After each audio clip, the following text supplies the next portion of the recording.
right, I think we just start. Okay. Yeah.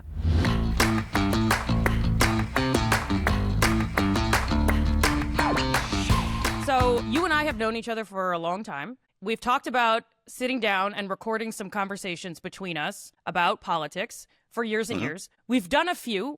We talked about abortions, and we've talked about the November 2024 election, maybe one or two others, but we've always done it under the moderating powers of Andrew Heaton. Correct, yes. Avowed independent and all those things. And so finally, we've shed that hanger-on and are here.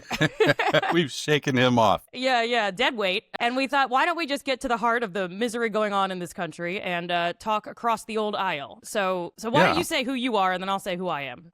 Well, I'm Josh Jennings, and I'm a writer, and I guess podcaster would be a title I could claim. And my day job is that I work with a very nefarious and well-known person named Glenn Beck. I actually write a lot. I write ad copy. So my part in the political sphere of Glenn Beck is somewhat limited, but that's what I do every day. And then at night I come home and I write books and raise children and cook. I'm actually a pretty good cook. Well, you've also tried to bully me into cooking through encouraging multiple text times. Messages, which obviously... And pictures. And I send you pictures of things I cook.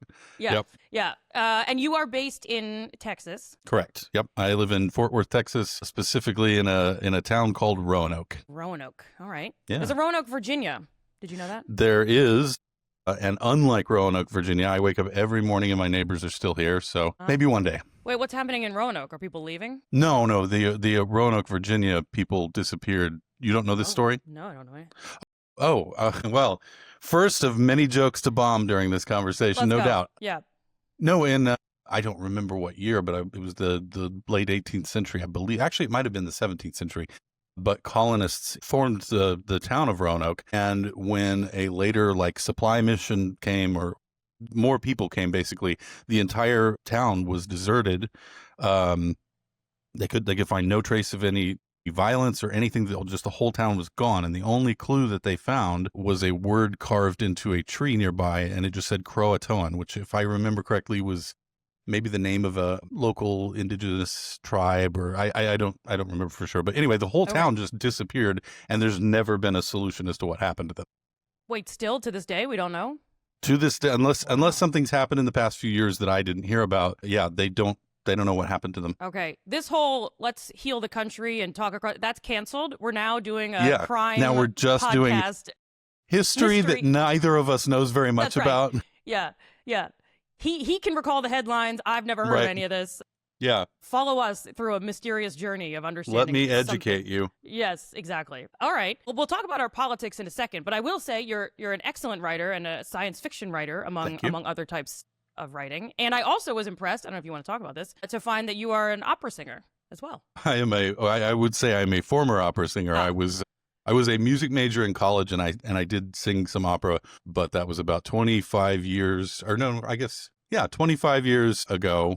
And I picked up and eventually dropped a smoking habit between then and now. So I'm less of a competent opera singer than I used to be, but I do have a little bit of training in that, yes. I think being a singer and then smoking is probably just like weight training, right? It's like running with weights on. That's what if you are any other kind of singer in the world besides an opera singer, yes. Yeah. All right, very well. Well, I can say that having gone to Marie's Crisis in New York City, the Broadway sing-along bar with our hanger-on Andrew Heaton, you have a lovely voice. And well, thank you. That, by the way, ranks in the I don't know, top 10 to 15 most fun nights that I've ever had that weren't that I can remember, I guess I should say. Okay. So there's a lot to unpack in that. We'll be revisiting those themes as well over the course of all this. I've told you about me. Now let's hear about you. Yeah. So I'm Andrea. I live in New York City.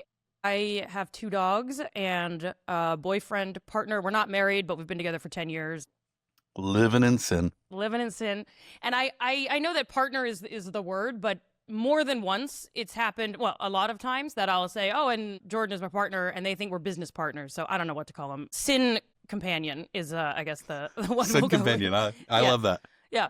I'm a data scientist, and Originally trained as a political scientist. I have a PhD in political science from the University of Michigan, go Blue. Basically spend my days, I spent a long time as a professor. I was a professor of data science at New York University, and I was there a long time, many, many years. And about a year and a half ago, left because I thought, you know what? There's all these cool data skills that I'm teaching my students and a lot of problems in the world.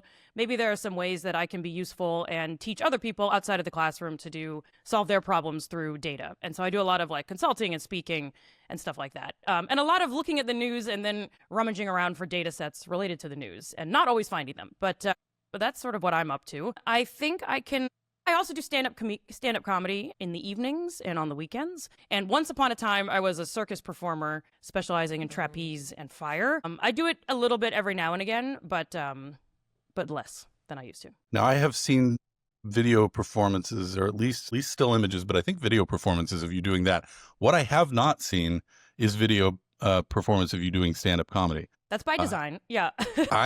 Okay, well, but unlike these unwashed, filthy heathens who are watching and listening to us, I am your friend. You should be able to hook me up with some video of you doing stand-up. Well, we'll see who's friends with who after we have a few more of these conversations. But that's fair. No, I do lack the skin thickness required to put clips of my stand-up comedy on the internet. It took me about 10 years to get brave enough to do stand-up comedy in the first place, like to a room of people not recording me. And so maybe one of these days. But you're right. I'll consider your suggestion. So you will be ready. Yeah. You will be ready to put out your first special around the time that you enter a nursing home. Is what I'm hearing. Correct. That's correct. Okay. Yeah. All right. Which is going to be any day now, given my lifestyle. So, all right. Well, why don't we? Enough talking about what nice people we are. Why don't we share a little bit about our political views? Okay. Before we jump into talking about current events, but just to give a little bit of background about the sort of where we see ourselves in the mess of U.S. politics. Fair enough. Yeah, you go first. That'll give me a minute to make up some lies. Yeah. I mean, and not to say that we all contain multitudes and all of those things. All right. So I can share that I have been a Democrat my whole life. I grew up in a very Democrat family. Early on, I won't give you my whole life story, but early on, I asked my mother what the difference was between Democrats and Republicans, and she said, well, one's right and one's wrong. And I was like, wow, all right. So that was a formative, that's a core memory for you. I was thinking about this ahead of today. I was like, I think I've voted Democrat in every election I've voted in, up and down the ballot. I don't think I've ever even considered voting for a Republican. I consider myself liberal. Vegan. I don't know if that counts. That feels like something that would count. Feels it's not very really political, liberal, but it's consistent with what. If any of your audience are watching, it's consistent. They're like, this person seems vegan. I am. Yeah. I do identify as non-binary, so feel free to cancel me for that in some circles. I do not think of myself as Democratic Socialist. So I'm in New York City, and there's a lot of Democratic Socialists. There's a lot of fuss about the Democratic Socialist Party. I would not say I'm that far left, if we want to simplify it to a left-right single dimension, which, of course, there's more to it than that. But I would say I'm pretty progressive. I think that government is not bad. I think that it helps people, all that stuff. The one thing I would say, and this is a bit alienating perhaps, is that unlike many of my friends who are either as far left as I am or further far left, I'm reasonably pro-Israel. I think the genocide in Gaza is terrible, all of that stuff, but a lot of people in my social orbit are like, Israel shouldn't exist, and I think Israel should exist. I don't know if that helps you locate me on the spectrum, but it's certainly to the left, but not as far left maybe as a lot of the voices that tend to be elevated on places like social media. All right. Well, this conversation is over. So no, that's. I was just thinking. You said I don't know where that puts me on the spectrum. I think it's like the beauty of this, and we will exhibit this more as we talk. Is that I think we kind of inhabit this little sort of polar opposite of an Oort cloud that exists near the center of that whole spectrum. And so, okay, so I actually grew up in a very, very conservative Republican household. I do not have the same memory that you do. However, I may as well have. I did grow up in a house where we listened to Rush Limbaugh 5 days a week. We listened to all of the other conservative voices. We were very much plugged into conservative Republican politics. My parents and both of my sisters are still very much in that same orbit. My dad has been a state representative, a Republican state representative in Wyoming He was for about 10 years, and he may run again at some point soon. So I am certainly of the right, as I think most people would put it. I am not on the hard right. I was trying to think, when you were saying you've never voted Republican, I was trying to think if I've ever voted Democrat. I don't know. It's possible, but I don't remember ever voting Democrat. However, I will say, I will not vote for somebody just because they're a Republican. I, typically speaking, I try to, if I'm not educated about candidates at all, which happens a lot when you go to vote, there are a lot of people you don't know who they are. A lot of times I will not vote because I don't know. And just having an R next to somebody's name doesn't really tell me enough to want to put them in an office. I probably started to question a lot of the far right proclivities as I got into my mid to late 20s, which I think is when you're supposed to rebel. I'm surprised you didn't have a Republican phase, before you grew up and realized your parents were right and all of that thing that we I did go live in China, so maybe I just rebelled against, I mean, I wasn't like pro, but I don't know. You went to China where your politics were probably fairly conservative. Yeah, there you go. Yeah, so that's how you. I made the rest of my. I was a rebellion by context, not by changing my own. Yeah, but you are correct that statistically we are more likely to change our views in our early 20s and when we retire. So there's more hope for you yet. But carry on. There you go. Yeah. So I kind of went. I mean, I didn't go so far as to ever become a registered Democrat, but I did become a libertarian for a while. And then now I consider myself an independent. I will say I'm an independent with largely conservative views, but I try not to, and here the specter of Andrew Heaton is going to appear. I try not to play on any team per se. And by the way, it's worth noting, I don't know if you've seen it yet or not, but our good friend Andrew Heaton and former moderator did put out an episode on what we're about to talk about just the other day. And one of the things that he said that I thought was really fascinating, and you should all go subscribe to this podcast and listen to it. It's called The Political Orphanage. I'll put links and all that. Oh, yeah. Yes. Thank you. But he said that in politics, there tends to be two major camps of thinking. One is systemic thinking and one is agentic thinking. And he made the argument, and perhaps not as strongly as I do. I don't know if he likes agentic thinking as much, but he sort of argued, and I would definitely argue, that we need both. Agentic thinking is team thinking. I don't think we should cut that entirely out of our conversation, because systemic thinking is pragmatic and can be pragmatic to a fault. We need passions, on, I would say, both sides of the spectrum. How powerful they are and how strong we allow them to be is somewhat the subject of today's conversation. Right.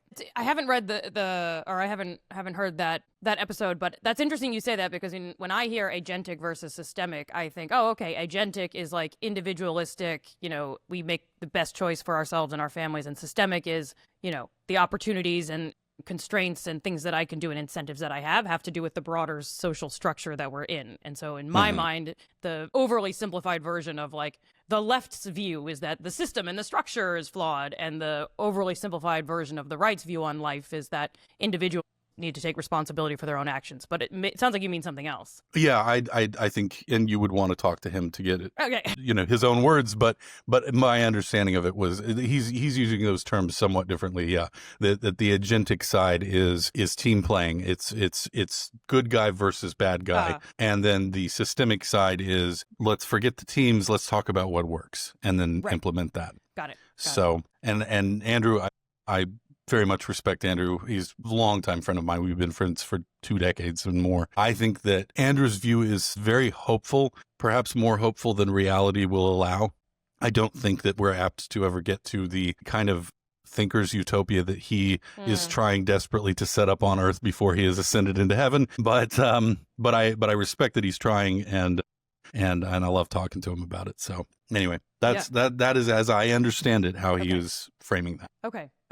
No, I think and a lot of, I think, what we're here to talk about today, and if we decide we ever want to speak to each other again after this. We always say that. One day we'll really offend each other so much. Finally have it out. Yeah.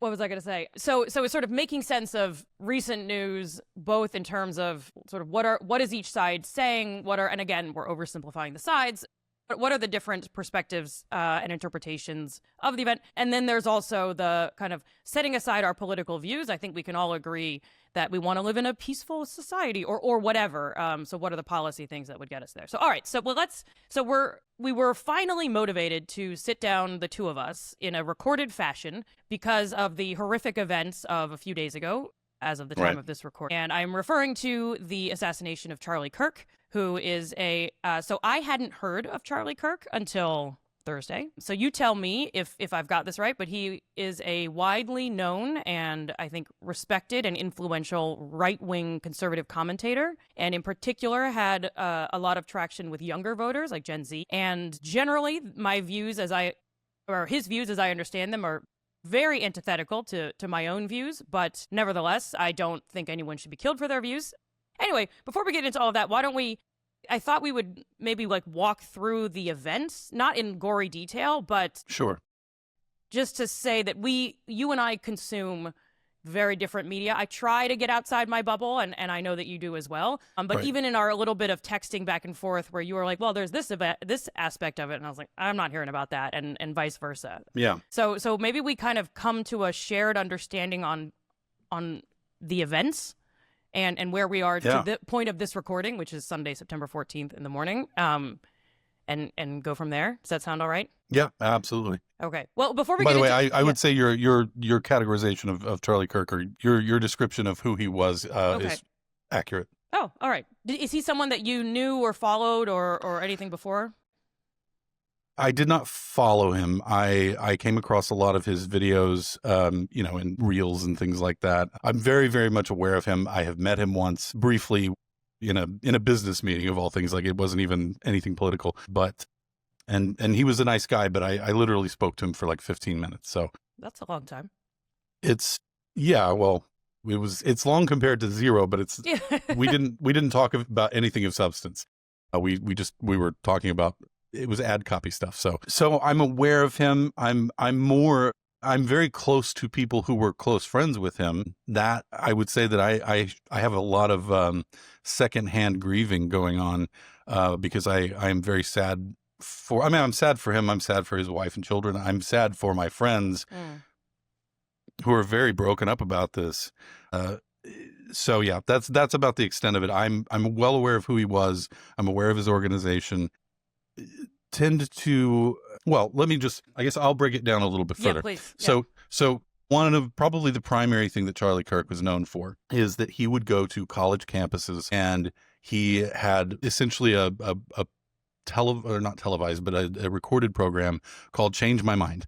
Mhm. And he would invite people whose views differed with his own they would have a microphone set up. They could come up and they could talk to him and have a debate with him. He did this for a while. He was 31 when he was killed the other day, but I think he had been doing these for years. So there's a lot of them. And I think from what everyone who knows him that I've been listening to has said, and somewhat from my own viewing of the videos of him doing this, I think there was a bit of an evolution. I think it began as a kind of 2.0 version of the man on the street type videos. Mhm. And I'm sure you're very well aware of how that works. You go out, you interview 100 people and ask them all the same questions, and 20 of them give you really stupid answers. And so those are the 20 that you play on your show. Right. And you say, oh, look how stupid we are. Right. Not genuinely representative of the populace, but a fun thing to watch if it's Right. Jay Leno doing it. People correctly answering questions is not nearly as entertaining. Correct. Yeah, and so I think it began a lot more like that, and it was just a kind of an own the libs type thing. And I'm sure that was still a big element in it, but if you see some of what I believe are the later clips of him, he's having a lot more substantive conversations with people who aren't completely unhinged.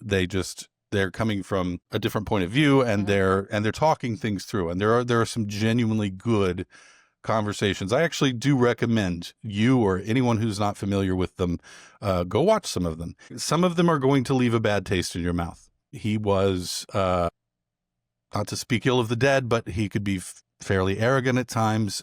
Certainly didn't agree with everything that he, stood behind, but he had the courage to stand behind his beliefs. And he did seem to genuinely believe in the power of conversation. And the other day, seemingly, I mean, we don't know all of the details yet, but it seems like that got him killed. Mm-hmm. So anyway, I interrupted you earlier. Please continue. No, this is equal back and forth. Yeah, so how shall we... So we don't need to like walk through the horrors of it, but indeed, it does seem that he was hosting a public conversation. He was assassinated. It was horrible. I have not watched the video. I don't recommend it. So I hear. There was, a couple of people apprehended who the FBI or other powers that be thought may have done it. They turned out to not be the killer. Right. And since the events that transpired on Thursday, they have since captured someone or collected. I don't know. They have apprehended the person that authorities seem to be relatively confident did do it. I think we're basically in a situation where it's fairly obvious. My understanding is that there's not much room for debate. He'll get a trial and all those things, but I think it's pretty clear. And there's a ton of discussion now on the left and the right and everywhere of why did he do it? What is this a symptom of? Who is to blame more broadly? And I think part of the reason, and you and I have talked about this before, is that I'm bad at texting and being in touch with people I care about. You're very much up there in the echelon with my many friends that I don't talk to as much as I would like to. So that's a high compliment. And there's so many people in this world who are even right now going, does she hate me? I don't, but I do tend to only reach out to you when things get bad. And then I say, Jennings, what are you seeing? What are your thinking? Because in my world, on the left, the social media ecosystem that I'm in, just to give a point of reference, never once, I watch a lot of political clips, not tons and tons. It's not only politics on my feeds. It's a lot of like and Taylor Swift and dogs and people falling down. It's mostly not political stuff. But I would judge you so hard for the Taylor Swift thing, except that my wife loves Taylor Swift, and so I have been sucked into that particular black hole and am way more aware of what's going on in her world than I ever wanted to be. But I like to think I have some perspective on it, but look, the world's falling to hell, and she's dancing around in sparkly stuff, and that's a nice palate cleanser. It kind of is, isn't it? Yeah. So Charlie Kirk Reels never once came across my radar. I've never seen him say anything. It's not even from a left perspective of, can you believe the horrible things this guy is saying? Like, nothing. And then the instant that the news broke, which, by the way, as the news broke, or at least as I had heard about the news, I had previously been paging through a PDF of the Epstein birthday book, which we'll probably have to talk about another time. Sure, yeah. So I went from one, wow, this is horrible, to, oh my gosh, like what's happening right now? And then instantly in my ecosystem, I did not post any of these, but in my social media ecosystem was a bounty of quotes by him that people on the left find unpalatable, including the quote about, some deaths are necessary in order to preserve our God-given Second Amendment rights. And many, many, many people in my, and the algorithm thought I wanted tons and tons of them, which was a kind of the photo or the headline of him being killed, assassinated, and then one of these quotes juxtaposing it. And then since then, in the days that have followed, I have seen more and more of his quotes come out, and they really don't paint him in a flattering light. My other understanding of I browse the conservative subreddit sometimes when I'm feeling particularly steel-stomached to kind of understand what's going on. And I really have been dismayed to see that there's a lot of talk about, and obviously President Trump said this too, is like, it's the left's fault. The left promotes violence. So even before we knew who the shooter was, there was all this talk of the left being responsible for this, fomenting hate. We've tried to talk to people on the left. No one on the left wants to talk to us. And I'm sitting here thinking no one on the right has ever wanted to talk to me, but I guess I'm not reaching out enough. Anyway, so then I texted you and was like, what's going on? But I do think that it's worth, I think, both of us talking through, my view of, I won't speak for everyone on the left, but my worry that I have is that words like, I don't agree with him, I didn't agree with him, and it's unacceptable to live in a world where you're killed for your beliefs. And I am heartbroken for his wife and his children who have to grow up without a father. My read is that he was a loving father and a loving husband, and this is just horrible. I also think that it just sets a horribly dangerous precedent, and so everything about it is horrible. I think it's fair to both disagree with his views and say that this is a tragedy, and I mourn for him even despite our differing views. Like, I think there's a level of humanity that many on the left have, and I worry is not being conveyed because the more flagrant, kind of flippant posts tend to surface more. But I don't know. That's your experience of how the internet looks, or what you're hearing about the left and what you're seeing on the right. Again, oversimplifying. Sure. No, that's all right. We have to oversimplify because we can't. Well, it would take 40 hours of podcasting to go through what every single person thinks, or I'm up for or it. every single small group of Right. subcultures within these things. Yeah, no, I think you're basically hitting it on the head. I mean, there's a lot of kind of weird nuance to this. For example, it seems like, I don't know if I want to go so far as to say half, but let's say a quarter of the quotes that people have gotten enraged about are either things he didn't say or taken out of context. And which is not to say that he didn't say inflaming things, and it's not to say that he didn't say things that were inaccurate or perhaps even morally wrong, let's say ethically wrong. But it is to say that like, for example, probably the best known example of this right now is Stephen King. I don't know if you're familiar with the thing that happened with Stephen King. Like the author, Stephen King? Yes. Okay. Yeah. So Stephen King is on X, and he is he's one of those people who, I don't know exactly when it happened, maybe around the Iraq War or something. He kind of he got a lot more, I don't know if he got more political, but he got more politically vocal. And he's known for having made a lot of kind of strident statements, from the position of being on the left, being anti-war, which of course, I tend to agree with him on, but a lot of other things too. Anyway, he posted something the other day, and he said, paraphrasing, but it was something to the effect of, Charlie Kirk said that we should be stoning gays. So ...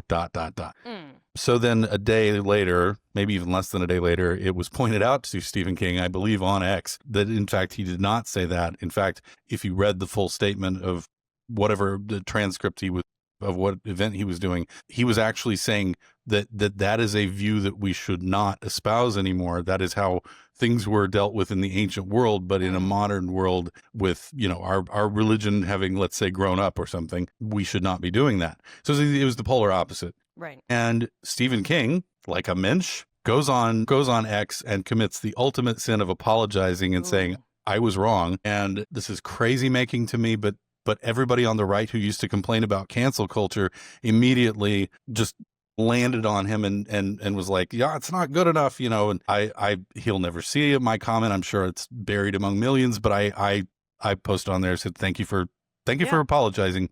That's a stand-up thing to do, and I'm sorry that people are berating you for it, because that's what we should be able to do when we make a mistake. That's right. So anyway, yeah, so there's a lot of that. But that being said, there's a lot that he said for people to be mad about too. But as you correctly stated, that's not a reason to kill somebody. So I'm curious because I do think there's very much there is on the left, there seems to be a pervasive idea that people on the right are violent, and then they'll point to events like January 6th, and there's plenty of evidence there. And then people on the right are saying, well, the left is very violent, and they'll point to things like Charlie Kirk's assassination. What do you think? Because I have my own answer to this, but I want to hear yours first. What do you think the problem really is? What the hell is going on? What caused this? Why not what caused this individual action? We can get into that, but why is this happening? Why is there violence on both sides? And two, why do both sides insist on it's only the other side? And again, I'm oversimplifying, but Sure. Yeah. Sure. I think, luckily... By the way, if you steal my answer, I'm going to be very mad. That'll be the real fight. Yeah, luckily you've asked a really simple question, so this won't be hard. I will say, only because I'm imagining others on the left, on behalf of the entire left, I would say that I agree with you that the right is currently, I keep wanting to say I'm oversimplifying, but we all get it, we're all oversimplifying. We all get it. The right is, maybe that's the title of this show, we all get it. We all get it. Maybe not the opposite of the title, but the right is pointing to the Charlie Kirk assassination as evidence that the left is violent. I think currently, and we can talk about this later if you want, the left's stance is he was a white guy who seemed to follow someone who was critical of Charlie Kirk, and perhaps this is right-on-right violence. That seems to be a big narrative that's going on right now. So I just want to flag that.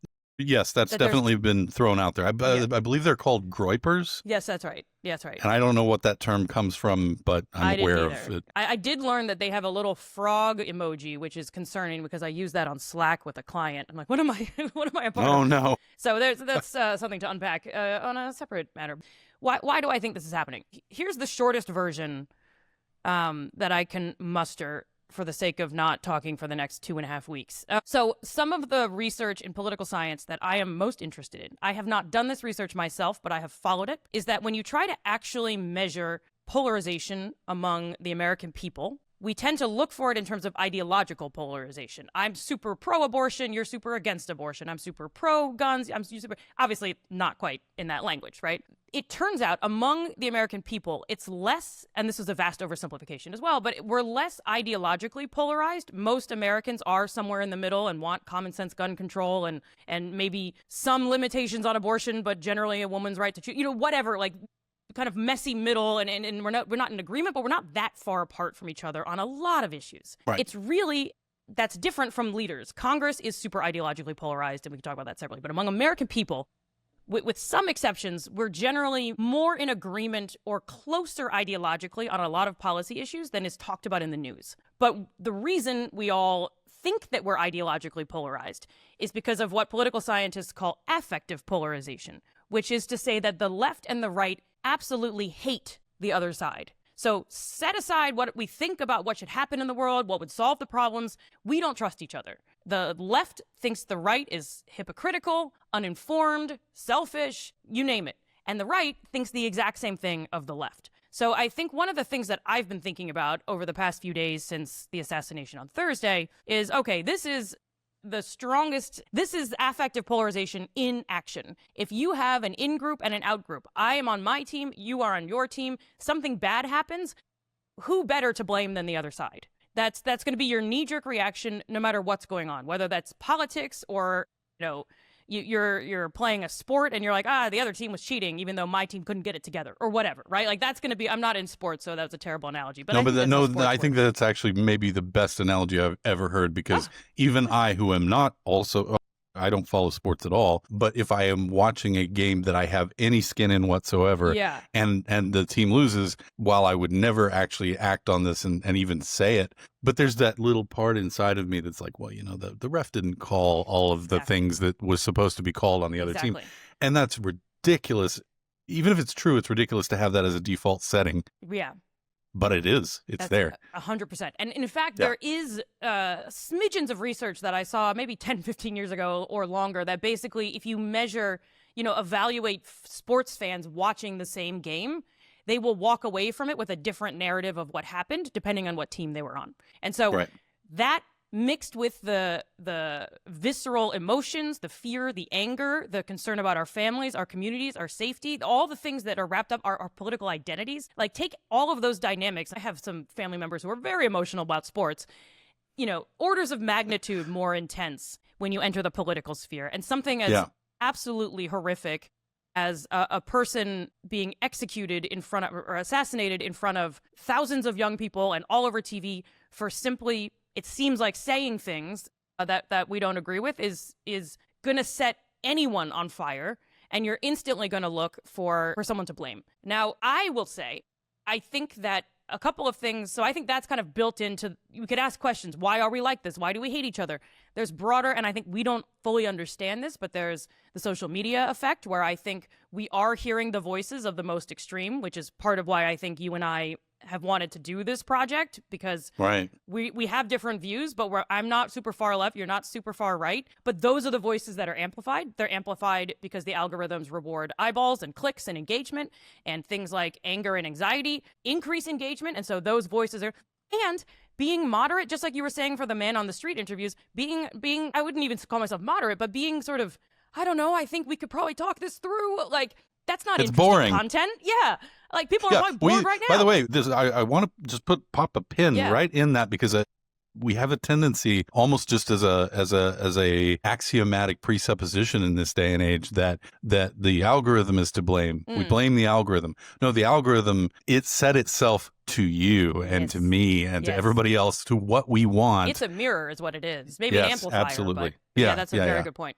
That's a very good point. So there's that whole mess. I will say as well that news and 24-hour news, there's that whole piece of it that's not helping anybody either. Right. You can talk about some legislation that passed in the 90s that basically allowed Fox News to do what Fox News does, but that's a separate matter. And I'll just kind of in a third bucket is, or maybe a fourth bucket at this point, is I'm going to blame Trump. Yes, I knew we would get here. Here's the lefty coming out, right? So yeah, please do. A president's job, I think, is to preside over an entire country and is to put the country first. And in my viewpoint, maybe he thinks he is putting the country first, coming out after a national tragedy and saying this is the fault of the radical left is dangerous. And it's dangerous, and it's I think making things worse, and it's also not necessarily, I feel like there's a word I want. It's dangerous and reckless, I guess is the word I'm looking for. So it's dangerous and reckless. And I think that any other president in our history, and I could be wrong because I'm not a big history buff, but I think we should have a reasonable Republican president. That's sort of my broader view. But I think any president who puts the country first should say, this is a national tragedy. We are going to get to the bottom of the probably suite of things that gave rise to this horrible event. And we are going to make sure that the person who did it is punished. And we're going to make sure that this never happens again.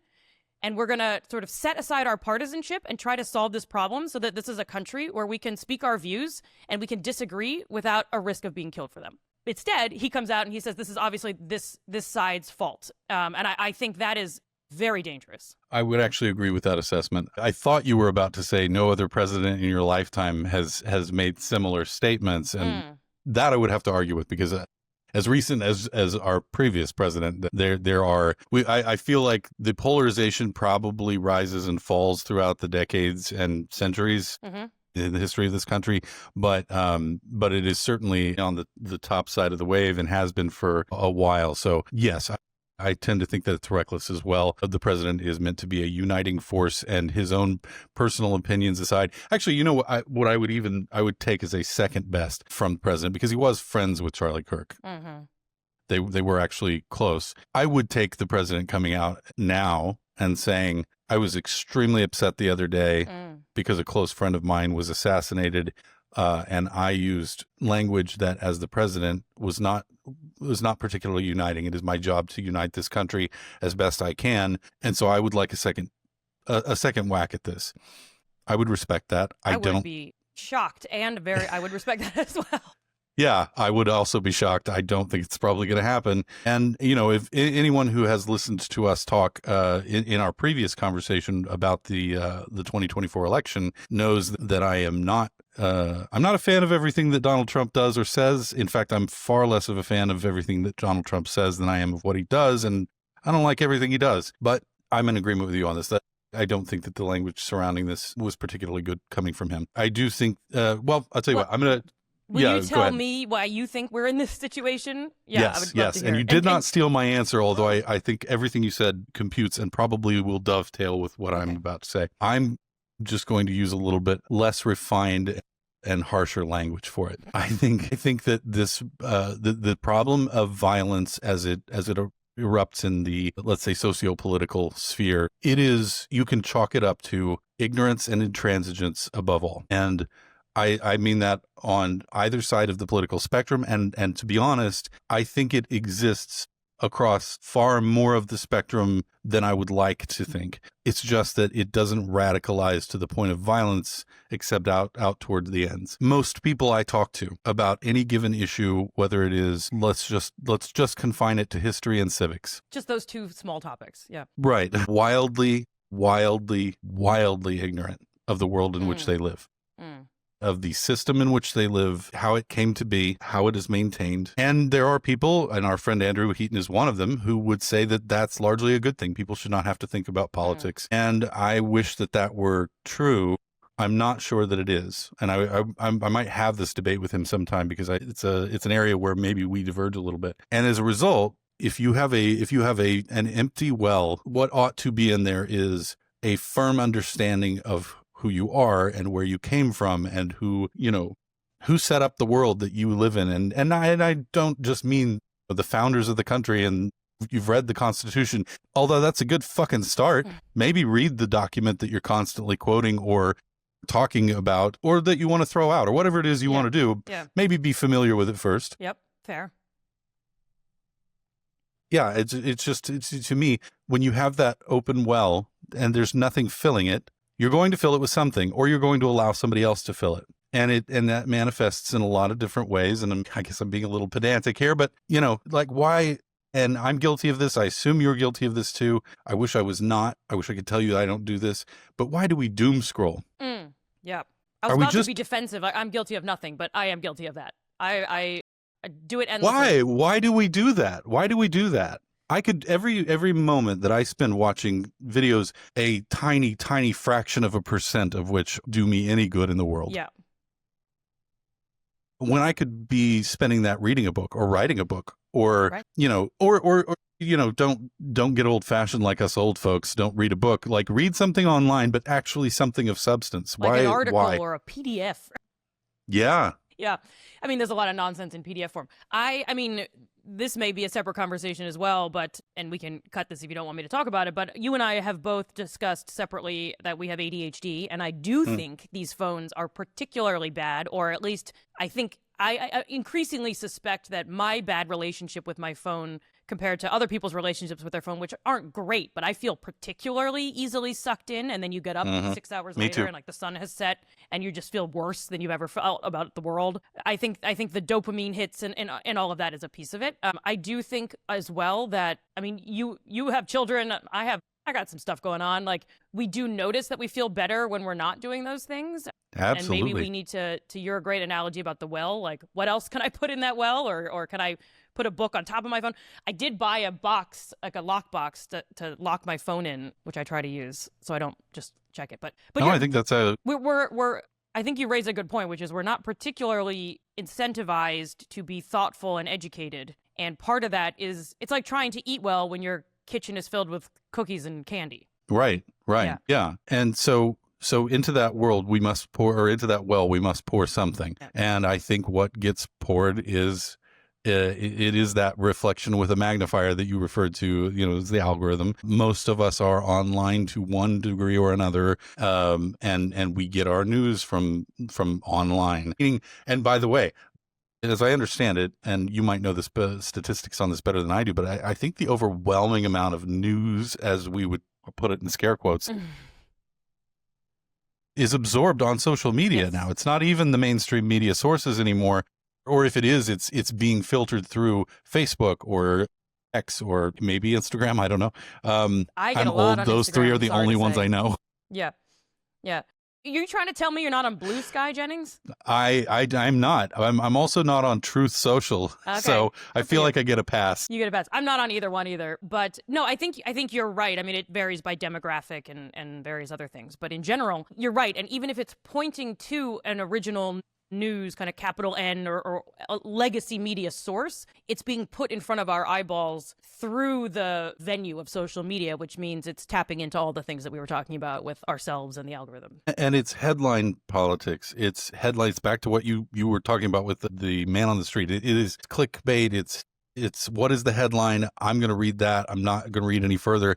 And probably if I did read further, I wouldn't really come out with any kind of a balanced view of what actually happened anyway. So it all comes to the same thing, which is ignorance. That's the first part. I think that stupidity, and I think that evil, like, violence, like assassinations and things like that, they fall under the broad category of stupid. And I think stupid is made up of ignorance and intransigence. So ignorance, and I wrestle with whether or not it's willful ignorance. I'm sure it's not across the board, but it is weird and kind of sad to think that the exceptions to the rule are people who shed their ignorance, not people who embrace ignorance. And then intransigence, the unwillingness. And this is, when you and I first had our very first conversation 3 years ago, I I knew a little bit of what to expect because I had heard you in other conversations on podcasts. So I didn't go in completely with my eyes closed, but I didn't know fully what to expect. Having a debate about abortion, of all things, with somebody whose views do not align with mine do not align with theirs. And one of the reasons why I have been so fascinated with the professional side of our friendship is that every conversation I have with you is an opportunity for me to learn something I didn't know and change an opinion. Even if it doesn't happen, it's an opportunity for that. And I believe that the same is true 100%. for you. Yes. How many people do you know who, and this is not meant to be like self-congratulatory per se, but it kind of is, I guess. We're awesome. We're phenomenal. And you guys suck. Yeah. But No, how many people do you know in your everyday life who can be confronted by a series of facts and take the time to absorb them and change their mind? Very, very few. Vanishingly Me too. few. You know, it's even people and for two reasons, I think. One, I know very few people whose views differ from mine. I know you because when the Roe v. Wade decision was leaked, I reached out to Heaton and said, I cannot understand how anybody could possibly be pro-life. Do you know anyone who's pro-life who will talk to me? And to your credit, you were willing, and you didn't know me, and I didn't know you, and that's what it took. Is I had to actually go out of my own social circle, find somebody to speak with. Right, and out of that conversation, you became pro-life. You heard it here, folks. And now I am marching outside of Planned Parenthood. I'm actively shutting them down. Abortion is murder. See, these are the quotes that are going to get me in trouble. Yes, yeah. But I will say, I don't think I've changed my views at all on that. But exactly like you said, I have come to better understand why someone would hold views different from mine. I remember the most shocking thing, and we could point to a link, I don't even know where that conversation lives, but it is out there, was one of the first things you said about Heaton had us say, you know, Andrea, what do you think the view on the right is? And he said, Jennings, you say what you think the view on the left is, kind of very couples counseling, very good. And then Steel manning. Yeah. And then you said, I said something about what I thought the pro-life view was, and you said, okay, but you're like the overtures are right, but there's a lot more nuance to that. And I remember thinking, nuance on the right? There's no nuance on the right. Everyone knows there's no nuance on the right. And so it really did open my mind to there are a lot of people thinking thoughtfully, and even if we fundamentally disagree on some core beliefs such as which life is more or whatever, right? Yeah. See that people on the right, or at least you and many others, by virtue of talking to you, opened my eyes to the fact that there's a lot of complexity and nuance, not just on my side, but on the side that I disagree with. So one point of connection is I don't know very many people who I disagree with, and you're pretty much, literally, I joke about you to others as my token conservative friend, and I think you don't even consider yourself conservative. No, so but to be fair, I refer to you as my leftist liberal friend, and you're not really that either. That's right. Yeah. The other one is that people I know who I do disagree with, for example, people who are to the left of me on some issues, I mentioned Israel-Gaza earlier, I feel afraid and unwilling to speak with them about it because I worry about them hating me. I worry about ruining a friendship, and I feel some shame, and that's some cowardice that I'm not even willing to disagree with people I agree with on 9 out of 10 things. And I think part of that is, like I said, my cowardice, and I think we've built up a world, and maybe this comes from your ignorance and intransigence theory, which I think is spot on, is encountering someone who disagrees with you on anything feels like an affront to all of your core beliefs and identities. And I think we've gotten way too clustered in our beliefs, where it's like you're either a purist and we are in alignment, or we're not. And so I feel I can't even safely reveal that I think the right has a point sometimes that cancel culture went too far, or you know, I do a lot of work in DEI, and I've talked on Heaton's podcast, but I make a living with DEI,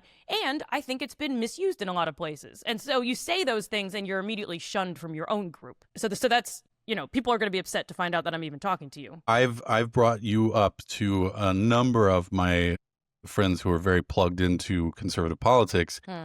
Because I listened to that conversation that you had with Heaton about DEI, and I said, okay, guys, I agree with literally 99% of what you're going after, because I do think that, as you said, it's been very, very misused in places. Turns out maybe not everywhere is it being misused, and there might be something to be said about the other side. I think what it boils down to, and by the way, to bring this back to the subject at hand, I believe this was an opinion that Charlie Kirk also espoused. I think I've seen him say that, something to this effect in a video. We have really lost the magic of being wrong. I get so much more satisfaction, and maybe it stings in the moment, but the areas in my life where I have had one opinion that was very, very strong, and then somebody has either talked me out of it, or I've read my way out of it, or some combination of those things, and I have this kind of either very quick road to Damascus moment, or this very slow unveiling of like, wait a minute, things are not the way I thought they were. Those are some of the most satisfying moments in my intellectual life. It is a pleasure to be wrong and then to not be wrong anymore. It is, and to experience that. If we could only see that as like, we look back in life on a lot of firsts, like, and you think back fondly to like, oh, the first time I, did this, that, or the other. And I won't mention the most obvious, but like, played golf? What do you mean? Yeah. Okay. Yeah, that's exactly. I didn't want to talk about golf, but I guess we're going to talk about golf. Embarrassing, but okay, yeah. We think back fondly, and I think part of the reason we think back fondly is that this was the first time I did this isn't ever going to happen again. And there's a sort of diminishing returns on satisfaction for most things that we do in life. And not all, by the way, but most. While I was thinking of like raising children it's not diminishing returns in terms of satisfaction, at least so far in my experience. Sure. But for the most part, you're going through this kind of grief process of like, I'll never have that thing happen for the first time again. I do think you can look at being wrong about something and coming to a different understanding as its own individual moment of, that was the first time I finally realized something. It's magical. It's absolutely magical if you can learn to appreciate it. But most people don't. I say most people, in my experience, anecdotally, I don't think most people realize that. And we are hell-bent on, perhaps literally hell-bent on standing our ground. And I'm sure you're very familiar with the Dunning-Kruger effect. Often the hill upon which we will die the hardest and the fastest is the hill which we have navigated ourselves the least. Yes. And it's it's a sad way to go through life. It's a sad way to be as an individual. It's a sad way to be as a part of a group. And it's sad that we live in what I believe, without going too jingoistic here, I believe America is the best country that's ever existed in a lot of ways. Maybe not every way, but in a lot of ways. We're certainly the wealthiest country. We've elevated the highest number of people in our own country and around the world out of poverty, abject poverty. We are, if military might matters to you, we are the strongest country in the world. It's not close in the history of the world. And for being the strongest country in the world, we are the least likely, at least among some of the higher, the rivals throughout history, we are the least likely to come in and destroy you and take your land. Not that we don't do any of that, but we're not Rome, I guess is what I'm saying. There are so many good things about living in America. Yes. We're the freest country that's ever been. And again, there are countries that are freer in certain respects than us, but overall, I do have my leftist asterisks on everything you've said. But yes, of course. In general, yes. I admit there are asterisks on everything, but as a general, I guess I'm just using this to paint the contrasting picture behind the problem here, and that is we're lazy, we're ungrateful, we are stupid. Now we're talking. Now we can agree. Let's go. Yeah, well, and that's on the right, that's on the left. It's in between, and we don't want to change our opinions. We don't want to think. We don't want to learn. And we have an education system that just supports the shit out of that concept, broadly speaking. We can, again, with asterisks. Asterisks. And what do you think's going to grow out of that? What's going to come out of that but mayhem? And it's crazy to me. I do not give a shit whether, I can't think of his name, but the person that they believe shot Charlie Kirk. I do not give a shit whether he was of the left or of the right. He murdered somebody in front of essentially billions of people. Yeah. I guarantee you millions, if not tens of millions of people have seen that video that I do not recommend you watch because it's awful. It does. What? Who cares whether his politics are left or right? There's just a morass of stupidity that begets evil that we're walking around in every day. And that, I mean, I'd say I find it unacceptable, but what am I doing to fight it other than to have a good chat with my friend in front of undoubtedly tens of people? That's right. Look at that optimism shining through once again. It's well, first, your writer skills are shining through, because the magic of being wrong, I think you put it even better than that, is a beautiful sentiment. And, you know, it kind of two small thoughts before I address the heart of it is, one is it reminded me of one of the first times I remember politically seeing this refusal to be wrong, which was the Kerry Bush election. I think you and I are roughly the same age. Yeah. I'll be 42 in about a month. I just turned 42 or 43. Okay. I was born Happy in 82. belated birthday. Thank you. Okay, I was born in 83, so. Yeah, okay. Yeah, I get we're to close. turn 43. I do remember Bush Kerry. Yeah. Bush Kerry, Lord. And the whole John Kerry flip-flopped. I was in Michigan at the time, and there were billboards everywhere, and the ads all said, "Do you want boots or flip-flops?" That was like the big pro-Bush ad. And I remember just being so frustrated by that. Yeah, it worked. You know, I never heard that phrase. That's funny. it is everywhere. Yeah. And I remember being so frustrated by that because, you know, John Kerry is not anywhere close to my favorite political figure. He has a lot of problems himself, but I was very anti-Bush. And so I was very pro-Kerry for that reason. Sure.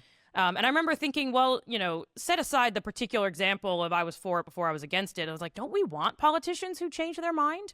Like, isn't that equally what we should want? Is someone who, and of all of us, is as I gather more information, I say, oh, I'm going to make a better decision given my new information. And so I just remember being like, this seems real bad. And this was, you know, before social media took off. I remember also being stressed about, you know, New York Times versus Fox News. So in our leadership, we have conflated conviction with being a strong leader. And I Yes. think that I would, you know, we talk about it differently when we think about corporate CEOs, and we say, well, a real leader is someone who can inspire others and embrace disagreement. And in practice, CEOs, I think, have some work to do as well. But I think in our political leadership, we have really come to demonize changing your mind. And maybe that's Yeah. a point where we could work on changing it, you know, in addition to the heroes like you and me talking to 10 people about how we've changed our minds. Right. So that's one. Number two is smaller point is like we said with the one. Let me back up. One of the most influential things you have said to me of all the conversations we've had was in our podcast about the November 24 election, where we discussed your decision to vote for Trump. And to your credit, you were thoughtfully shared how you were quite conflicted and went into the voting booth not knowing exactly who you were going to vote for. And I respect that. And as someone who's never not known, it gives me pause, and maybe I should rethink, you know, okay. Although I will say when I went in for the New York City mayoral race, I wasn't totally sure. I was a big Fair enough. Landry head myself. Okay. I actually designed a book cover recently for a book that I'm probably not actually going to write, but the title of the book was "We Needed a Retard." And the subtitle was "Why I Voted for Donald Trump and Whether or Not I Regret It." I would read that book. I know you would, and you would be one of maybe 5 people in my life who would not castigate me for even writing it. I mean, the title choice is bold. There's a lot of people who would burn you at the stake just for the title. Right. But I would love to hear it, and I honestly, and we should talk about it, is I would love to know whether or not you regret it. Depends on what day you ask me, honestly. Yeah, I mean, it's hard to know what the alternative would look like this far in. And when I think about that, I tend not to regret it. But on the other hand, there's a lot I don't like about the current Trump administration. There are some things that I don't like at the moment, but I don't know enough to know whether or not I'm completely against them. Like, and we can talk about this at some point if you want to, maybe in another discussion. But like, for instance, him authorizing, I think the DC crime, whatever he called it, is technically legal because DC is not a state and it's a federal jurisdiction, and he has the right as president to do that. I don't know that I thought it was a good move. It's certainly not good PR, but whether or not he could do that in other states, I don't think so. But I don't know enough yet. Yeah. to 100% say this, this is extra constitutional. By the way, if it turns out it is extra constitutional, I have been for his being impeached before. I would be for his being impeached again and removed from office if he does something especially that extra constitutional. So we'll see. I mean, I have, and I think every sentence is like, we're oversimplifying, and let's have a whole separate conversation about this. But I definitely was thinking about you, and as my window to the right, you're the first person I think of when I think of of the right. Yeah, I often wonder, like, how bad does she think it is? Yeah. Yes. Very bad. But I was like, I thought all the Second Amendment people wanted guns so they could resist the tyranny of the government. And like, here's the government with the National Guard in our cities, and where's the Second Amendment people? So we can talk about it. But I will say, yeah. To be fair, deep in the weeds, they do exist. Okay. I do know people, quite a few people, and in fact, my boss Glenn Beck is one of them, who has not landed solidly on the yes, let's do this side. He's asking questions about it, and he's expressed some concern about it too. And I know some people in the conservative side who are deeply against it. That's helpful to hear. But yeah. So here's the most influential thing you've ever said to me, and I'm probably going to immediately think of several others after I say this, but I like a hyperbole. So we were talking about by the all election. means, flatter me with all of them. We were talking about the election, and you were discussing why you ultimately put the pen or pencil or whatever the mechanism in Texas is to vote. I pushed a button. You pushed a button. All right. We have pens because we're from the dark ages. You pushed a button on Trump rather than Harris Walz. And you named a number of things that were part of your consideration. And one of the things you talked about was you were very uneasy or maybe more against, very wary of Walz's policies in Minnesota during COVID, and thought that it was a great government overreach. And in particular, if I'm remembering correctly, there was something about the Walz administration in Minnesota was setting up a structure where you could tell on your neighbors if they weren't following COVID protocol. And you thought this was a very concerning overreach of government. And so that was one of the considerations for why you did not vote for the Harris Walz ticket. And that has stood out to me ever since, because I had never heard of such a thing. I didn't ever once look into what Walz's policies were in Minnesota. What I hear is that Minnesota has great health care compared to a lot of parts of the country. He seems like a nice enough guy, if a little not as interesting as one might hope. But I was excited about Harris. I hated Trump. It was not even on my radar. And the reason that has stood out to me is because it was the first time it dawned on me that people I disagree with on the left, oversimplification, on the left, I think we think that the viewpoints of people on the right are one minus our own viewpoints. Like, I think immigration is good, you think immigration is bad. I think guns are bad, you think guns are good. I think Trump is bad, you think Trump is good. I think, on and on and on. And instead, and that may be true in some dimensions, but instead, similar to when you said there's actually more nuance on the right around abortion, and I was like, what? How could there be? You just hate women, but there's nuance.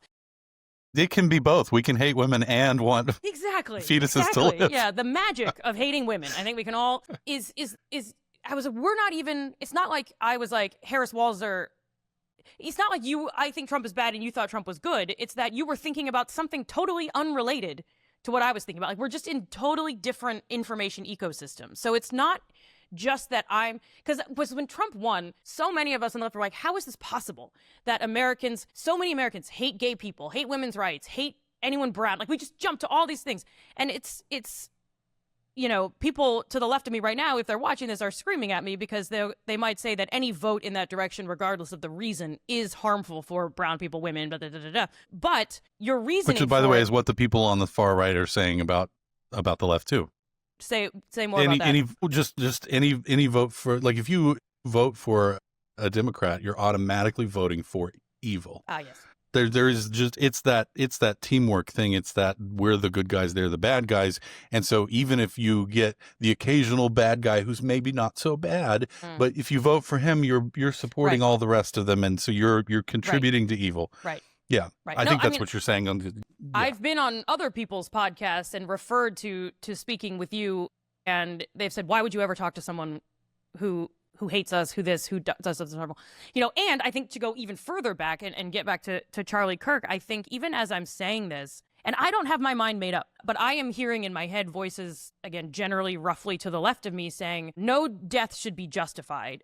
I don't want people killed for their beliefs. And I think they would want to articulate that saying things can cause harm. And so it's not like free speech means you don't have consequences to what you're saying. And so I think a lot of the people who are especially critical of Kirk and who say, don't think people should be killed for their beliefs, and I'm not going to grieve him, are saying that because they believe that he wouldn't grieve their death, or he has said things that would contribute to a culture that would indirectly lead to their death through, say, racism in medicine or violence against black churches or whatever. I've lost track of where I'm going with this, but all of that is to basically just say that it's been very eye-opening to me talking with you to hear that it's not that you and I are hearing the same information and drawing different conclusions. It's that we're largely hearing different information about the same events. So to make it even more concrete, one of the day before, we were texting.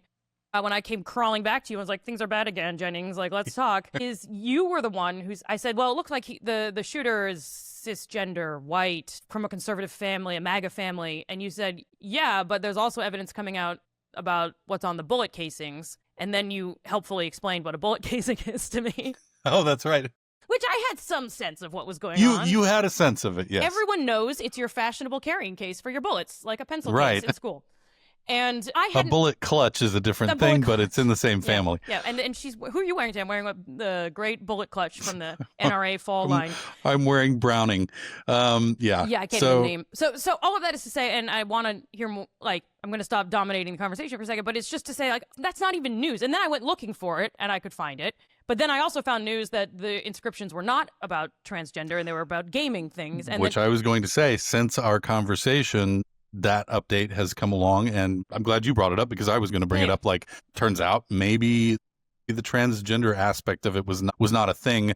Maybe that was just a misinterpretation, or maybe a willful misinterpretation. I don't know. But yeah, we still don't know very much at all, but that part seems to have maybe shifted. Though I will say, and this has been this is such a, again, the death is horrible and it's tragic. And that's the full message, or that's most of the message. And then a teeny tiny, this is a very good microcosm of exactly these dynamics and problems that you and I are talking about. Because first he was cisgender, then there were trans inscriptions on the casing. Then they weren't trans, they were gaming. Then his roommate is trans. Have you heard this? Oh yeah, I heard that. But the source for that is like one newspaper in India or something that's reporting this. Oh, okay. As I understood it, that's it, the last I read, and I'm not keeping up to the minute on this. Yeah, I'm not either. But Who knows? I'm trying to stay somewhat plugged into it. But yeah, the last I'd heard, that information came specifically from one source in like an Indian newspaper or something. Okay.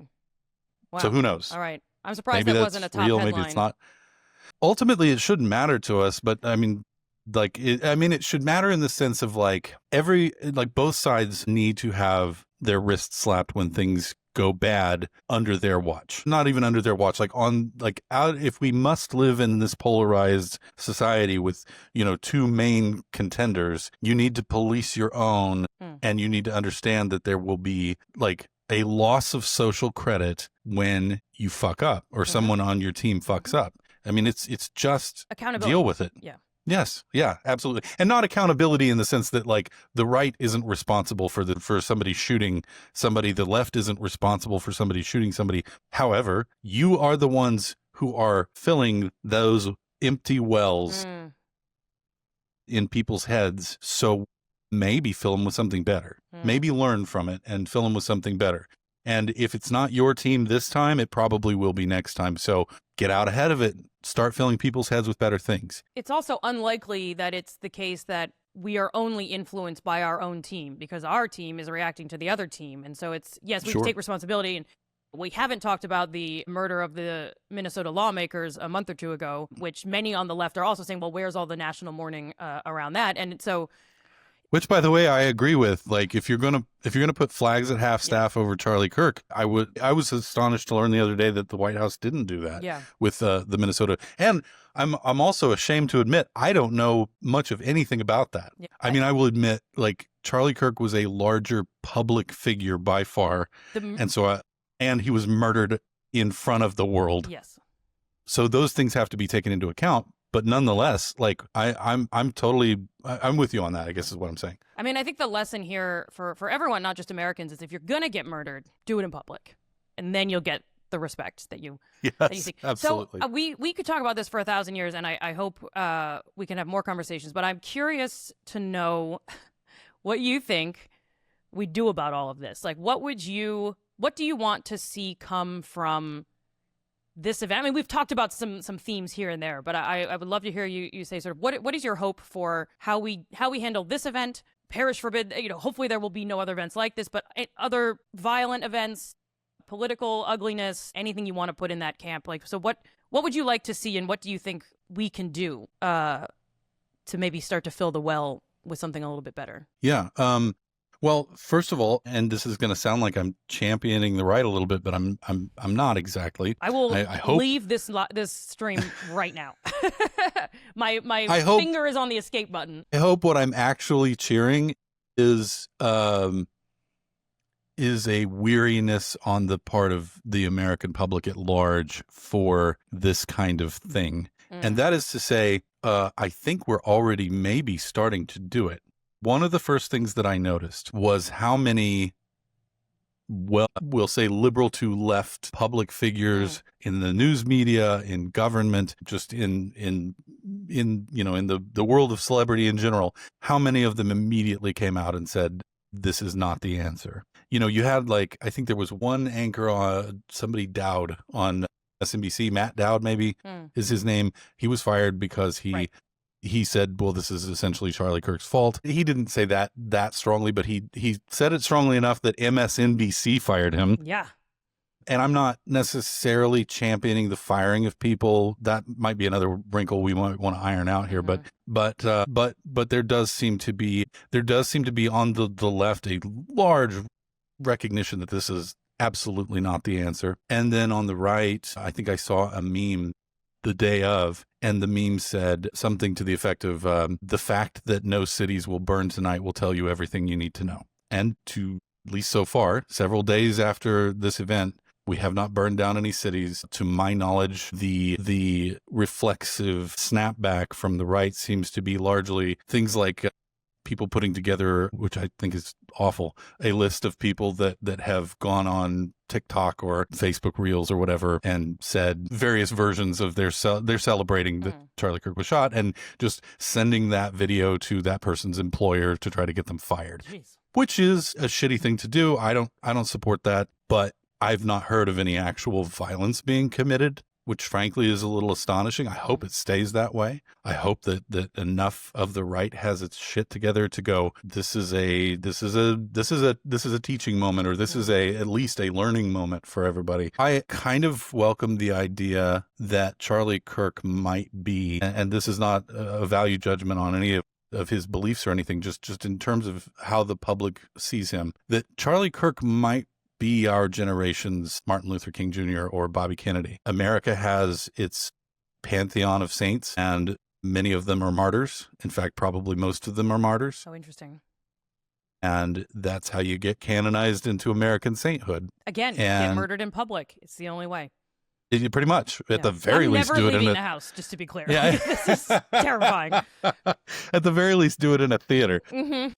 Yeah, so I kind of welcome that, because I think a lot of good discussions like this one have already been spawned out of this, and I hope that enough of us can continue to try to keep that going. And it's fill these wells with good things, and it is the responsibility of everybody who is trying to influence others, such as ourselves, and people with an actual following as well. It is the responsibility of those people to do their best to be educational, to say, hey, I went out and I scoped the land out, and I've seen what I read the history book, I read the Constitution, I did my homework, and now I'm going to give you the cheat sheet so that it's easier for you to go out and do your homework, or at the very least make a more informed decision. And then on the individual level, just a generalized call to action to say, hey, you know how for the last 10 years you've been posting shit on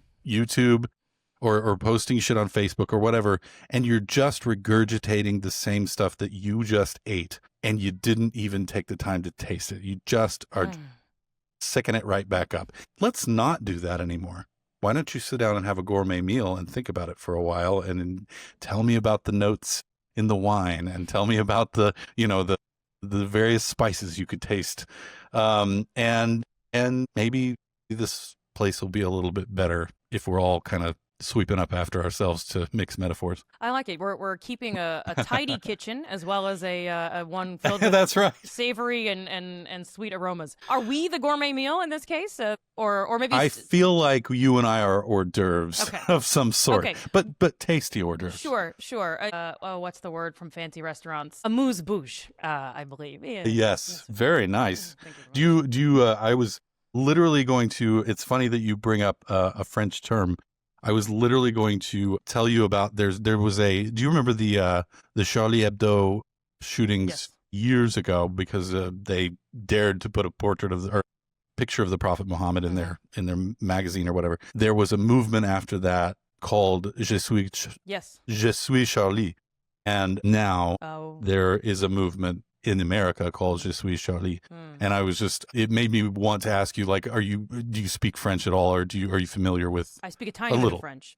Okay, all right. Yeah, poorly and with a Spanish accent. Well, an American Spanish accent. But I know Je suis Charlie, and I can't say Okay. it as nicely as you can. Is the I'm movement clearly fluent. clearly fluent. Is the movement in the U.S. also in French? That would be very interesting. Well, I think the title is French. I Okay. doubt if it would be hilarious if Yeah. everybody who is going to join the movement has to speak French. Because aren't these the same people who wanted it to be called Freedom Fries and Oh, Freedom I'm sure. Toast? It's like I'm how sure the tides there's a have changed. significant overlap. Speaking of flip flops, Jesus. By the way, I have to share with you Flip-flop. my favorite sort of Americans hating on the French joke, Please. which is, do you know why you should always purchase French guns? Probably something to do with Napoleon and surrendering. They've never been fired and they've only been dropped once. Jesus. All right. All right. Well, look, humor takes all forms. And what we do need, I think, is a common enemy. That will definitely help. So if we can unite around our Indeed. hatred of the French, that might be the way forward. Agreed. I was going to say one other thing, and then we should probably wrap this up. But something you Sure. said made me think of something else. What did you say? Oh, the memes. Yes, you're absolutely right. And I appreciated that you shared that with me. And I also was like, oh, yeah, we're not, it looked like things, and things still could. It is early, escalating and finger pointing Yeah, and for sure. blaming.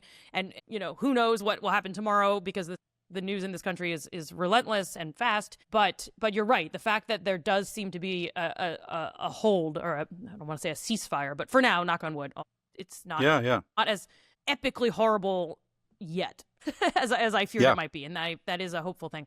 Reminded me of another meme that a friend of mine shared with me not long after the Trump-Harris election in November. That was something. It was a kid talking to her grandmother or something, and said, "Mom, what did you do during the revolution of 2025 or whatever?" Right. And she said, "Oh, I shared."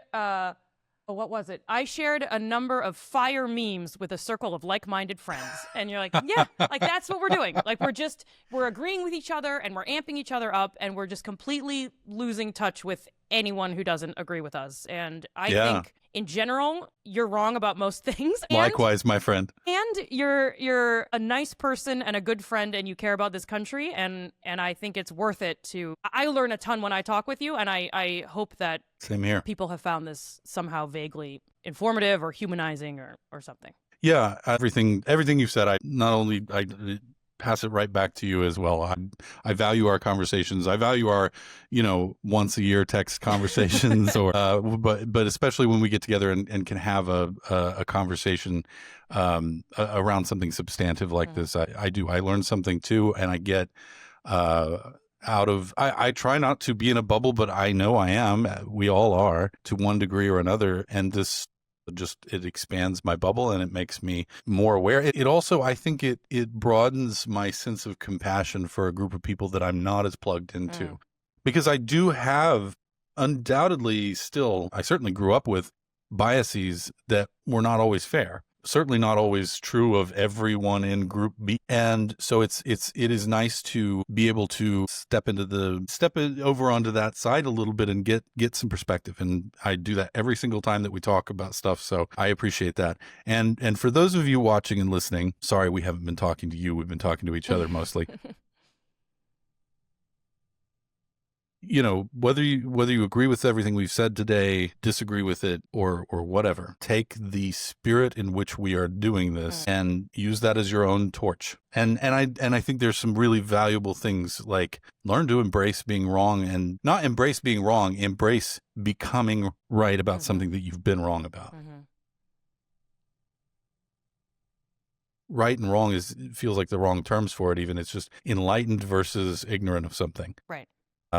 We can always learn more about any subject. And I think being open to, I've been going up this hill, but there's a bunch of other ways that we could think about this issue that I haven't considered. And yeah, I think I don't do this enough, but really think, when was the last time I really meaningfully changed my mind about something? I think other than when I've talked with you, I'm quite guilty of not really evolving in that way. And it's not to say that everyone equally needs to evolve their views, because some of us are more right than others. But none of us are perfectly right. We all have biases. We all have limited information. And, and the fact that I think you and I try to think about getting outside of our bubble and struggle to do so is a really strong piece of evidence that these bubbles are fierce and hard to untether yourselves from. And I think many people either don't know they're in the bubble or don't, like, I'm trying to get out and I'm struggling, Yeah, and so it's hard. Yeah. And it requires, it doesn't just require learning either. It also requires, I don't even think just an understanding that it is good to be open to change, but an embrace of that.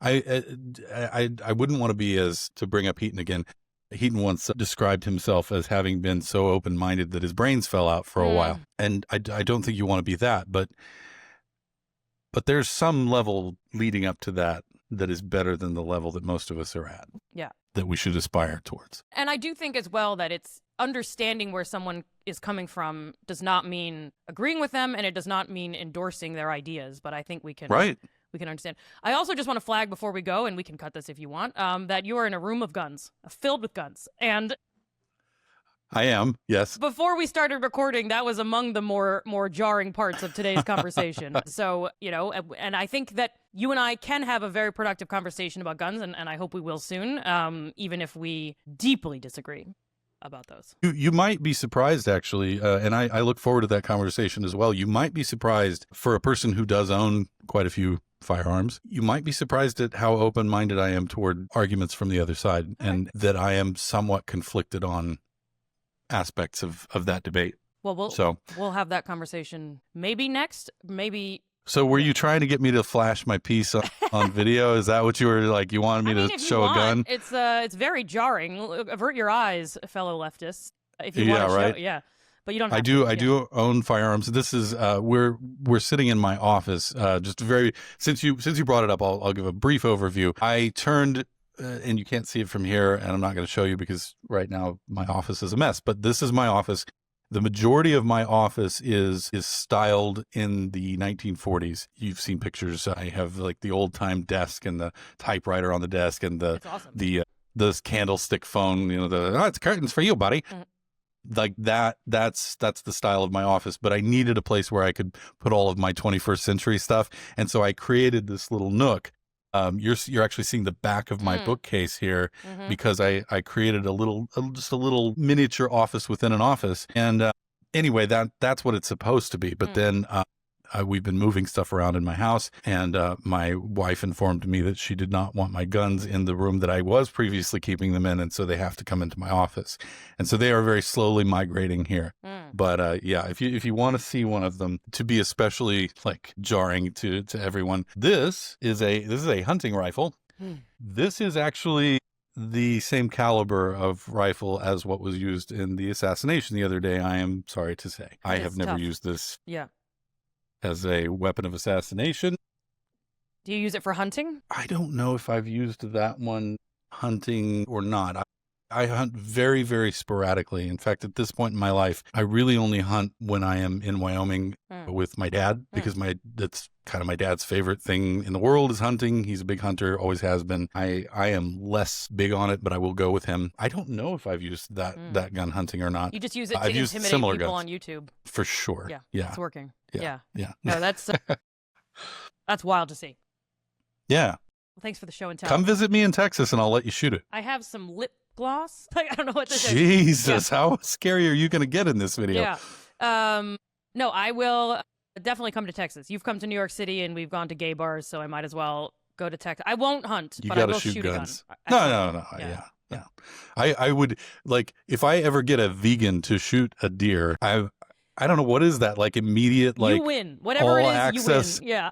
to, like, I immediately get into heaven as soon as I die, or like Jesus. I get to be president, or Yeah. that should be the reward. I get to be president for a day. Honestly, I would vote for you this second if you're looking to step in. Again, you're wrong Thanks. about most things, but I would certainly prefer you as president over the current situation. Fair enough. All right. Fair enough. All right. Yeah. Cool. All right. Well, thanks for this. Yes. Thank you. Let's have another conversation soon. Yeah, we're going to do more of these. Yeah. Like, we have to actually make it happen. Yeah. We've been talking about this for 3 years, and this is our first independent of Andrew Heaton stab at it. So yeah, the Heaton overlord. Yeah, I don't know. So do you have, like, some closing thoughts, like some final things you want to say, or a summation, or? I mean, I guess I would just say that I think, how do I want to say this? I think that the exercise of having this conversation is the most important part. And I think my hope is that, the reason that I am wanting us, and we both, I think, want to record it and put it out there as opposed to just have a phone call, which we've also done in the past, is that when I talk to you about politics in the United States, I walk away almost always, maybe always, feeling better and more hopeful about Me too. the world. And you wouldn't expect that from talking to the enemy. Right. And neither of us are far on our opposite sides, but we disagree enough that there's some, it can be difficult sometimes. Yeah.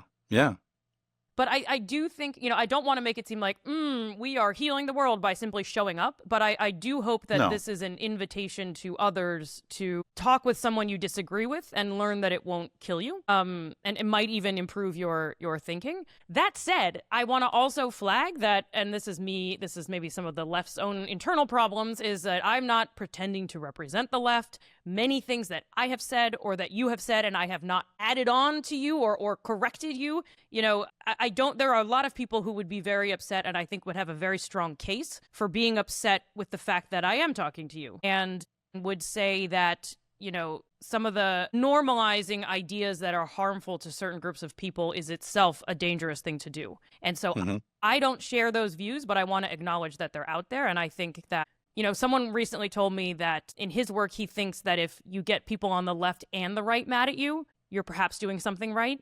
And so I think that might be where I'm landing. I'm much more worried about, insofar as anyone is listening to this, folks on the left saying that I am not representing the real dangers and oppression of many, many people less fortunate than I am. And I also want to acknowledge that I have a lot of privilege as a white person, blah, blah, blah, who can roll into Texas and not worry about getting deported.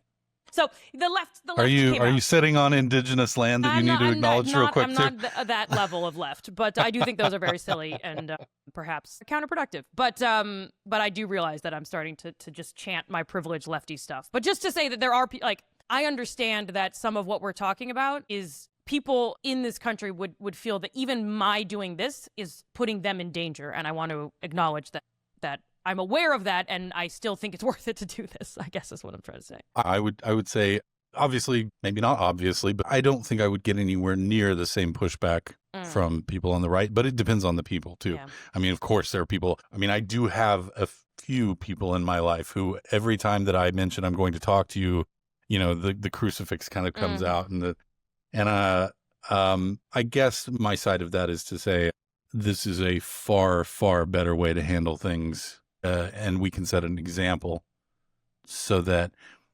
maybe not, but maybe one of these days, someone out there is going to have a fork in the road moment, and they're going to listen to our conversation and they're going to listen to something else. And the something else is going to be the thing that finally tips them over into doing something that they can't take back. And our conversation is the thing that stays that. Maybe that won't happen, but maybe it will. And if there's a possibility that it will, I think I want to be a part of that. So if that offends some people, okay. Yeah. I don't ever want to dictate beyond just being polite. I don't ever want to dictate how I live my life based on whether or not somebody else is going to, hate me for it. And I strongly, I've said this to you before, like, if I could get you out of the left entirely, that's my goal. It's not even to make you a conservative. I don't care if you're ever a conservative or not. That's fine. Like, whatever. In fact, in some ways, it would benefit me less if you were a conservative, because then we wouldn't have as much to talk about, right? But every conversation that we have on air or off air, you always say there's people who would, if they even knew I was talking to you, would cancel me. That doesn't bother me per se, like for me, but it bothers me immensely for you. I actually think about this quite a bit. About like how difficult it must be to have to deal with that. I have sympathy for you, because I don't really deal with that. People, there are people who would listen to me who would disagree with me. They would certainly disagree with you, and they might even think like, oh, you're wasting your time talking to somebody like that. I don't think I know very many people who would think that, but I'm sure I know a few. But nobody would be like, well, I'm never fucking talking to you again. You talk to the enemy. And if they do, bye, I guess. Sorry. I'm not gonna dictate my life based on whether or not you like who I talk to. So anyway, now that we get the virtue signaling out of the way, hero. Yeah, we all acknowledge our privilege and are humbled by the blah blah blah. Here is how I will say to wrap it back to Charlie, is that while I remain to be convinced that all of his change my minds were in good faith, it does seem, and as you described, that he was evolving towards a more serious version of that. And the fact that that was even something that was on his radar and was the way, not even on his radar, but was a part of his brand and was a part of how he approached disagreement in this country, is something that I very much respect. And I would vastly, infinitely more prefer a world where I could have a conversation with him than have to have a conversation after the gruesome things that happened to him. Like, it's the world, I disagree with everything pretty much he stands for, but the world was better when he was in it and we could talk to him, for sure. I agree. And I would encourage you, as you've said that he was not on your radar, I would encourage you to put him on your radar. And again, I say that as a person who also didn't agree with him about everything, and who also did not think that he always acted in good faith, but he had a valuable perspective. He was it was a very educated perspective and a very well thought through perspective. And I think it would be, I recommend you do put his, there's plenty of them out there, videos. I'd say try to seek out the less annoying ones, because they don't really do any good. But I was going to say, if you have any in particular that you recommend, send them my way. Or you know what? Okay. I will find some. Okay. And know, people listening and you, that I'm not going to try to cherry pick to make him look good. What I'm really saying is, I think that the main thing that this shooter accomplished the other day is that he probably just created about 100 million Charlie Kirks. And so we should get used to this style of debate. We should get used to more people being informed, even if they come to the wrong conclusion. And so, I will curate some videos and send them your way, and then you'll text me back about them October of next year. Yeah, probably. Yeah. Yeah. So in closing, for me, awful situation, terrible day, one of the worst days in American history for a number of reasons. And my heart goes out to his wife and children, obviously, to his friends, many of whom I'm friends with. And for a guy that I never met, and with whom I did not entirely agree, I cried quite a lot over the last several days. And so condolences, and let's all try to be, I'm stealing your line here sort of, but let's all try to be more like that and less like somebody who's going to go do something like shoot somebody. So agreed. Yeah. So where can people find you to send you all of their angry emails? Yeah, angry emails. At JonesRoy, JonesRooy on Instagram and TikTok in principle, and JonesRoy.com, and JonesRoy on YouTube, and that's pretty much it. What about you? Good. I'm an old man, so we should send you a letter. I have a Facebook fan page. Woo! Josh Jennings Facebook fan page, and I'm also on Substack, so I guess I'm not completely old, but I think it's joshjennings.substack. I'm Josh Jennings on Substack. You'll find me. That is mostly right now. I just started it, and it's in promotion for a book that I've got coming out. And so you're not going to find politics on there. That's just me talking about my book and showing pictures of stuff that I've cooked. Because as the old man that I am, I don't realize that whole trend died out like 5 years ago. Yeah, we're past that. But I'm like, I make really cool things that look good. I'm going to post pictures of it, and Lean into someday it. I'll have cats and post pictures of them too, I suppose. Anyway, there's that. So yeah, those are kind of the two places you can find me the most. And of course, I'm a sort of a nomad appearing on various different podcasts. So you'll find me on The Political Orphanage. You'll find me on Politics with Justin Robert Young. And of course, you will sometimes find me in the company of my good friend, Andrea Jones. Well, you'll also find me, and one day in person, to look at all those guns. Yes, Yeah. absolutely. Come to Texas. Oh my God. Oh my God. We'll go I thought you were going to get a-shooting. another gun out. All right.